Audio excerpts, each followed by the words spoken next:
प्रिय लिखकर नीचे लिख दूं नाम तुम्हारा, कुछ जगह बीच में छोड़ नीचे लिख दूं सदा तुम्हारा, और लिखा बीच में क्या ये तुमको पढ़ना है, कागज पर मन की भाषा का अर्थ समझना है।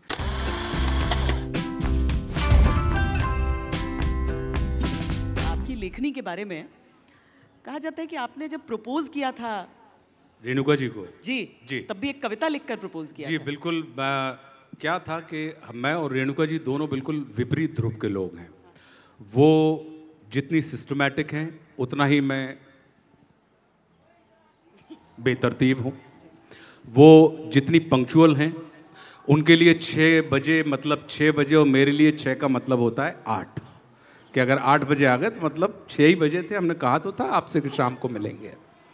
वो ठेठ अर्बन हैं और मैं ठेठ ग्रामीण भारत का निवासी हूँ।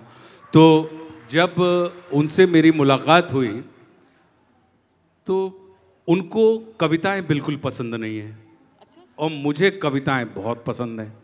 मतलब आप ये देखें कि बड़ी विचित्रता है। वो 10 बजे रात के बाद आप उनके घर पे अगर फ़ोन करेंगे तो आप ब्लैक लिस्टेड हैं, और मेरा दिन ही 10 बजे रात के बाद शुरू होता है। तो इस तरीके की तमाम चीज़, और फिर आपको मोहब्बत हो जाए एक ऐसी लड़की से, तो झंझट तो थी। उस झंझट में मुझे लगा कि नहीं यार, अपन को ये रिस्क देखना चाहिए। और अपन ठेठ देहाती आदमी हो, देहाती आदमी तो मतलब चांद पे पहुंच जाता है, तो फिर इस चांद को जो ज़मीन पर है उसको हासिल करना कहाँ की कठिन बात है। हमने कहा कि हम अपना स्वभाव क्यों छोड़ें, हम 10 बजे के बाद के आदमी हैं। तो हमने उनको फ़ोन किया और भाग्यवश उन्होंने फ़ोन उठा लिया। और हमने पहले ही दिन घंटे भर बात की, और उसके बाद से हम दिन में घंटे बढ़ाते गए। और मैं रात के 10 बजे के बाद मैं कभी 12 बजे उनको फ़ोन कर देता, कभी 2 बजे भी उनको फ़ोन कर देता, और वो बड़ी विनम्रतापूर्वक मेरे फ़ोन को हमेशा आंसर करती थी। और मैं उनको अपनी कविताएं भी पहनाने लगा। अब लेकिन अंदर ही अंदर ये भी चिंता थी कि यार कहीं इन्होंने मुझे मना कर दिया तो इनकार लेना बड़ा मुश्किल काम होता है। तो मैंने कहा कैसा किया जाए कि इनके ही मुंह से निकलवाया जाए कि Rana ji I love you. तो मैंने कहा क्या करें, कैसा करें। तो एक दिन रात को जब वो गोवा में शूट कर रही थी और मैं हैदराबाद में शूट कर रहा था, मैंने रात को तकरीबन 1:30 बजे के लगभग उनको फ़ोन किया। और अब तक हम लोग बड़े परम मित्र हो चुके थे। हम 3 महीने तक लगातार फ़ोन पे ही बात कर रहे थे और हम मिले नहीं थे। जी, एक बार मिलने के बाद हम कभी नहीं मिले, हम सिर्फ फ़ोन पर ही लगातार उनके संपर्क में थे। और मैंने उनको फ़ोन किया और ये पंक्तियाँ सुनाई।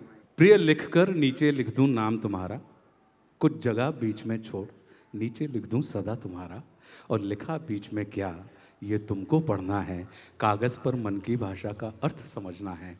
और जो भी अर्थ निकालोगी तुम वो मुझको स्वीकार, मौन अधर कोरा कागज़ अर्थ सभी का प्यार। तो हमने कोई ऑप्शन ही नहीं छोड़ा कि चाहे अगर आप चुप भी हैं तो भी प्यार है, कोरा कागज़ है तो भी प्यार है, या झुके नयन है तो भी प्यार है। तो उन्होंने कहा कि Rana ji, I think I am in love with you and I want to express myself कि आई लव यू। मैंने सुना, अंदर समझ लीजिए कि वो एक ऐड आता है ना कि लड्डू फूटा, वो हुआ, लेकिन उसको मैंने जज्ब किया, क्योंकि ग्रामीण लोग अपने अंदर की बात को पचाने में मास्टर होते हैं। वो अपने भाव कभी भी व्यक्त नहीं कर सकते, वो फ्लैट रह सकते हैं। और फ़ोन पे हूँ तो मैंने उसको बहुत गंभीरता से और एलीट तरीके से लिया। मैंने कहा ओके, मैंने कहा आप आइए, अपन मिल के बात करते हैं। और मतलब गेंद दूसरे पाले में। हाँ, अब वो सोच रही हैं कहीं ना हो जाए। हाँ नहीं, तो फिर ठीक 7 दिन के बाद 31 दिसंबर 1998 मैं उनके पास गया और मैंने उनको प्रपोज़ किया। और मैंने कहा कि thank you so much for accepting me.